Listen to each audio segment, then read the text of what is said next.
Anteriormente, nosso grupo do jornalismo fez um documentário sobre a Casa dos Velhinhos Dona Adelaide. Agora, nessa nova edição, nós falaremos sobre política com o professor Rafael, que ministra aulas de História, Geografia e Ciências Sociais, jogos com o Rodrigo, do terceiro ano B, do Robson, que falará sobre futebol, e uma participação do Anderson sobre a previsão do tempo.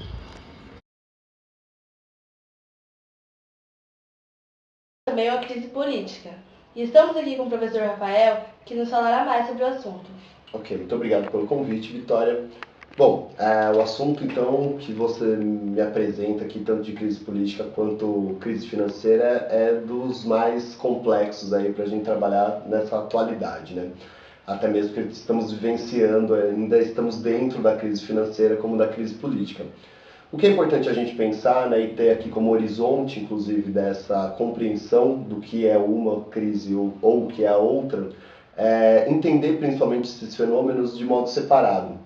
Então, a primeiro momento, né, essa crise financeira, né, que se inicia lá por volta de 2008 nos Estados Unidos, a partir do setor imobiliário, né, de uma inflação nesse setor imobiliário, levando aí ao que os especialistas chamam de uma bolha no setor, né, e que essa bolha, quando vem a estourar, faz com que toda a economia tenha, né, o seu decréscimo e, consequentemente, toda a classe trabalhadora aí acaba sendo responsabilizada e pagando essa crise financeira.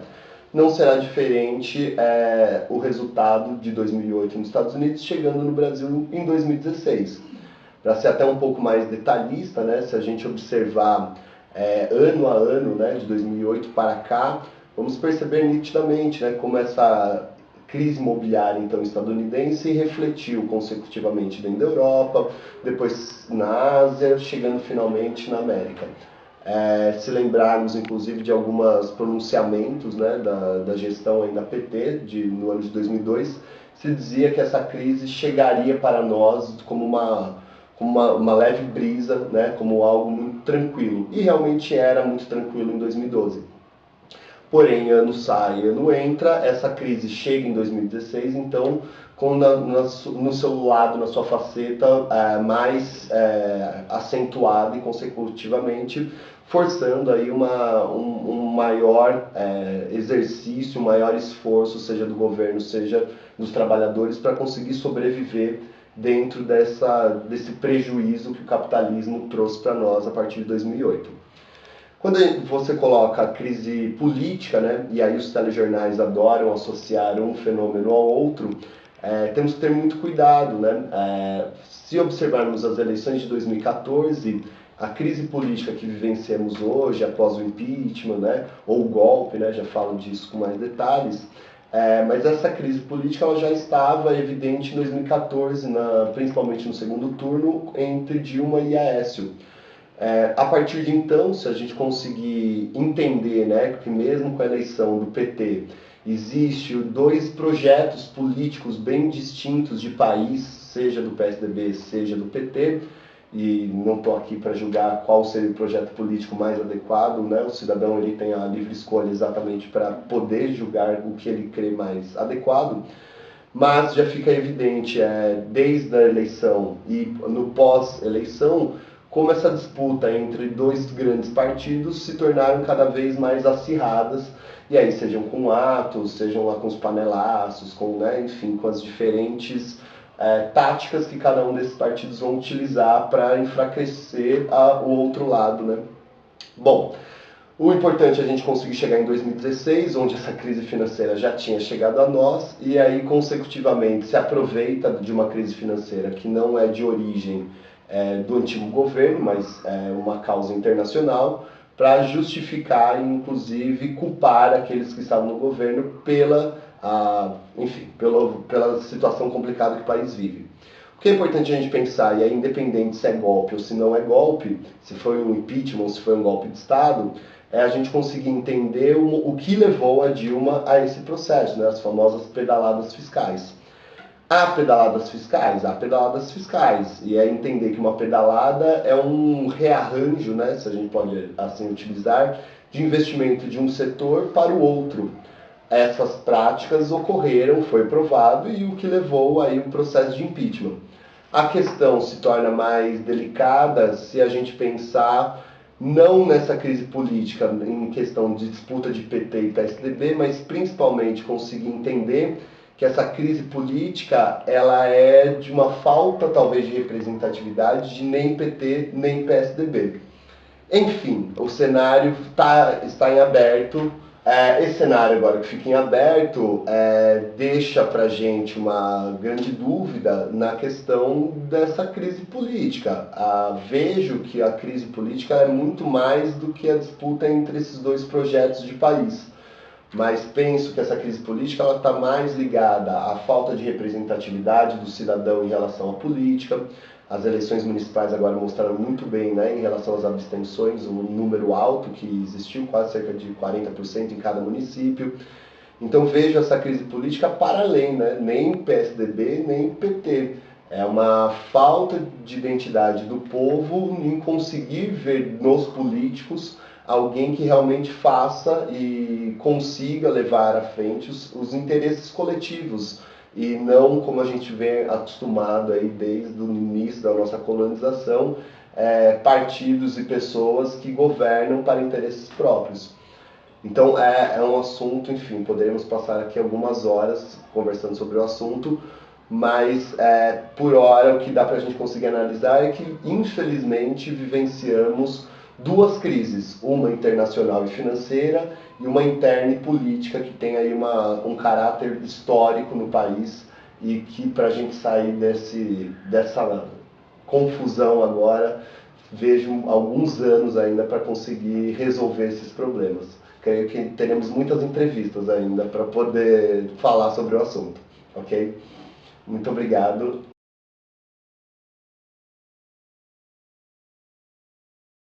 Boa tarde. Opa. Hoje estamos aqui com o Rodrigo para falar um pouco sobre games. Rodrigo, considerando que ultimamente, com novos consoles, novos jogos, ter crescido tanto assim nas pessoas, na procura, por que isso atrai as pessoas? Qual o motivo de atrair para jogar, no caso? Hugo, uma boa pergunta, porque é questão de diversão, para a pessoa poder descontrair num momento livre. Então tem questão de a galera joga online, joga também em casa. Então é sempre uma coisinha assim para se divertir no tempo livre. Aquilo não era opcional, né? Isso. Para se divertir, sair do clima tenso do dia. E falando ainda sobre jogo, qual o estilo de jogo que você mais gosta e por quê? Gosto muito de FPS e jogos de futebol. FPS e jogos de futebol. Isso. E FPS é o quê? Se pegarmos a sigla, significa First Person Shooter, que são os jogos de tiro, né, no caso. Bom porque desestressa, cara. Putz, você tá num dia estressado, fala, caramba, preciso jogar alguma coisa. Aí você vai lá e começa a jogar de jogo de tiro. Também, e por outro lado, estressa. Porque como você joga, a maioria dos jogos são online, então você tem a questão do competitivo. Então às vezes você acaba ordenando alguém fazer alguma coisa e não façam certo. Fica irritado. Isso. E a parte de futebol também, porque todo mundo, a maioria gosta de futebol. Então acho que um jogo de esporte sempre é bom quando tem familiar, uns primos, vamos jogar um videogame, tem, jogo de futebol, vamos jogar? Vamos. A maioria aceita. Um exemplo disso é o Kinect mesmo, né? Isso, também. Veio para Xbox e mais antigamente o Wii, que era mais jogável, no caso, realmente o esporte, né? E você acha que os jogos violentos, por exemplo, o FPS mesmo que você disse, influencia no que as pessoas fazem? Cara, eu já tinha ouvido falar muito sobre isso, mas se a pessoa ter consciência, não tem o que fazer de errado, cara. Os jogos violentos não fazem as pessoas violentas. Isso é mito, não fazem. Se deixar uma criança pequena, logicamente, uma criança de menos de 6 anos jogar um jogo desse, provavelmente quando crescer um pouco mais de idade, ter esse problema de comportamento, né? Comportamento com os pais, tanto na escola também, com os familiares. Mas isso é totalmente mito, pra mim, não Até não é porque verdade. quando criança, né, você está adquirindo conhecimento. Isso. E isso pode interferir no seu aprendizado. Sim, né? a pessoa não está madura, né, no caso. É interessante. Sai bastante notícia sobre isso, Sim. né? sobre morte de pessoas que jogam. Inclusive, esses dias saiu uma notícia sobre um garoto que morreu jogando League of Legends, que... dizem que morreu jogando, mas na verdade foi uma aposta que ele fez, né? Então, vem mais o consciente da pessoa. Consciente, né? da pessoa. E você joga por várias horas, é que saiu, né, um índice que geralmente os brasileiros, não só brasileiros, como de outras nacionalidades, passam muitas horas do dia jogando videogame, de torno a 5, 6 ou até mais horas do que isso. É aconselhável, se não me engano, até as 3 horas. E você, joga mais do que isso? Joga menos? Como que é? Dependendo do dia, eu jogo de 3 a 4 horas, sem parar. Mas como está corrido esses últimos meses agora do ano, estou jogando muito pouco. Então, 1 hora e meia é o máximo que eu estou jogando. Só para, como voltando antes, Só para descontrair, né? desestressar no caso. Desestressar, interessante. E uma última perguntinha agora, só para acabar aqui. Ainda sobre jogos, nos jogos, não consoles, mas sim jogos, quais jogos você indica para quem está assistindo, os jogos que você mais gosta ou que você acha que as pessoas deveriam jogar, pela história, pela jogabilidade, enfim? Quem gosta desse estilo de jogo de tiro, o FPS, eu recomendo muito o Rainbow Six Siege, que é um jogo muito competitivo, muito legal, muita estratégia, faz a pessoa pensar muito para poder jogar. O FIFA mesmo, um jogo de futebol, que é sensacional, é o jogo que mais está sendo vendido no momento. E o jogo de história seria Red Dead Redemption da Rockstar. É um jogo muito bom que se passa no Velho Oeste. Então, simplesmente a história é fantástica. Por sinal, foi anunciado esses dias o 2, né? Hoje que sai o trailer ainda. Interessante. É aconselhável dar olhar o trailer, o jogo é muito bom. É isso aí, Rodrigo. Um papo muito legal aqui entre nós. Espero ver você mais vezes aqui pra gente conversar sobre jogos. Beleza. Tranquilo? Valeu.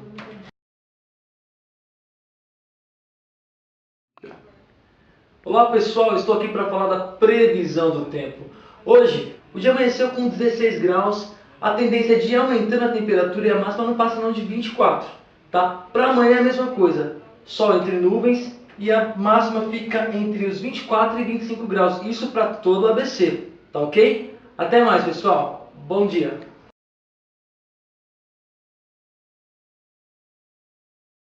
Olá Robson, tudo bem? Muito obrigado por ter vindo hoje na entrevista sobre esportes.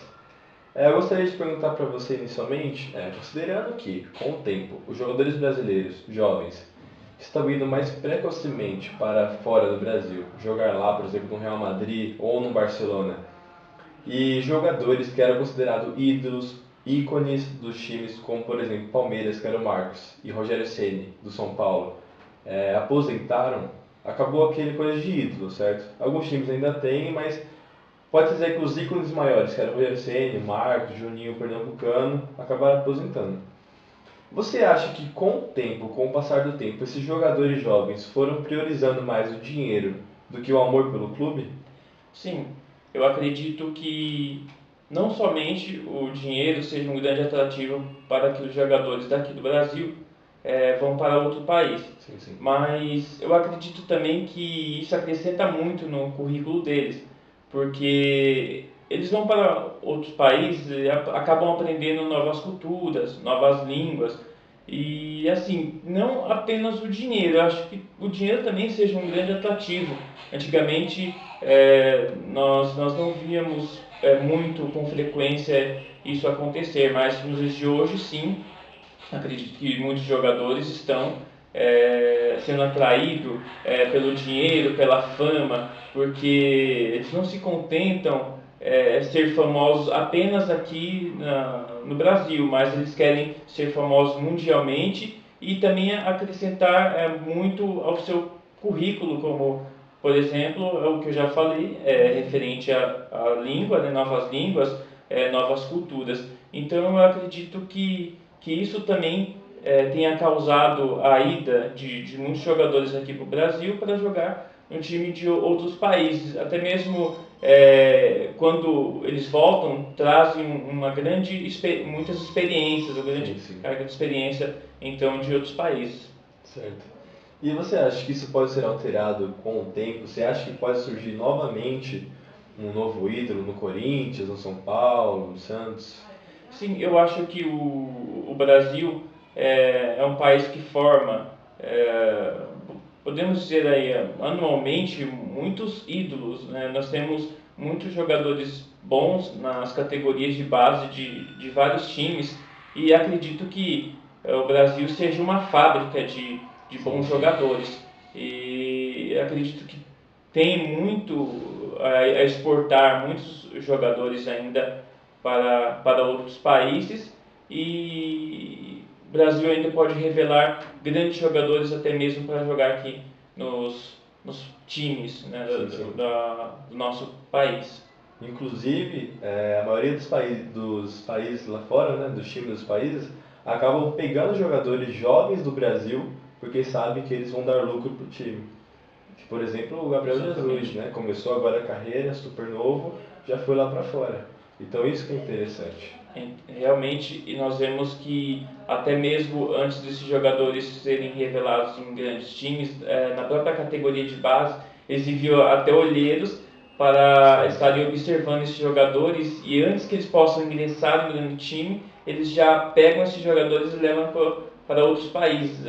Poderíamos, no caso, revelar muito mais jogadores aqui no nosso país, mas acontece esse probleminha e eu acho que precisa ter um atrativo aí para que esses jogadores não saiam tão precocemente. Sim, sim. Tem quantos minutos aí, Rosa? 1 e 5. Tá. Última perguntinha agora, só para encerrar aqui a entrevista.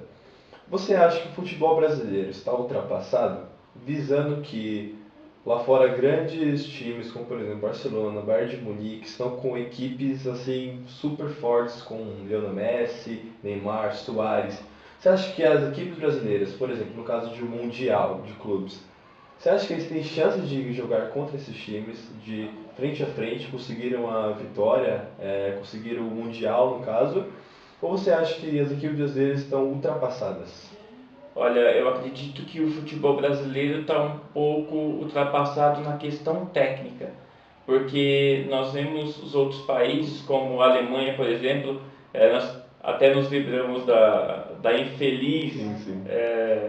do, da infeliz realidade que nós tivemos, né, na última Copa, com relação ao Brasil e a Alemanha, que o Brasil acabou perdendo de 7-1, que a Alemanha deu um show, né, no Brasil de futebol, não só na questão de talentos também dos jogadores, mas também na questão técnica. Então nós vemos que o Brasil precisa se aperfeiçoar muito e aprender com os times lá de fora, com as escolas lá de fora, com as formações técnicas, né, de outros países, porque assim, eu acredito que muitos dos nossos técnicos aqui no Brasil, eles acham que eles sabem tudo, que eles não precisam aprender mais nada, que tudo que eles sabem é o suficiente para levar a times a conquistar títulos mundiais ou até mesmo a seleção brasileira a se tornar invencível. Só que as coisas mudam a cada ano que passa, a cada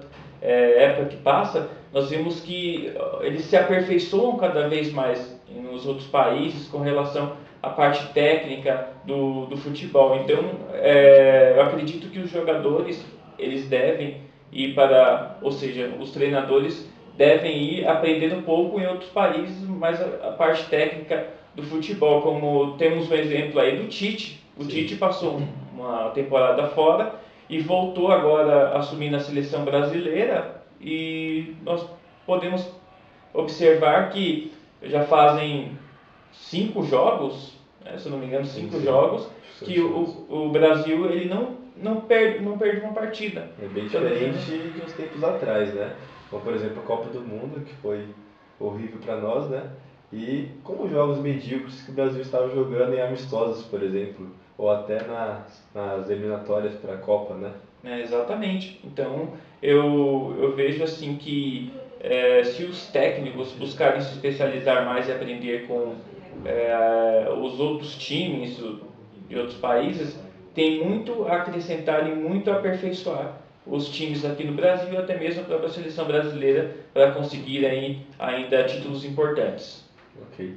Muito obrigado, Robson, pela sua Obrigado, participação você. aqui no jornal. Esperamos ver você mais vezes aqui, falando sobre futebol ou até mesmo outro assunto que achamos conveniente que você fale. E é isso.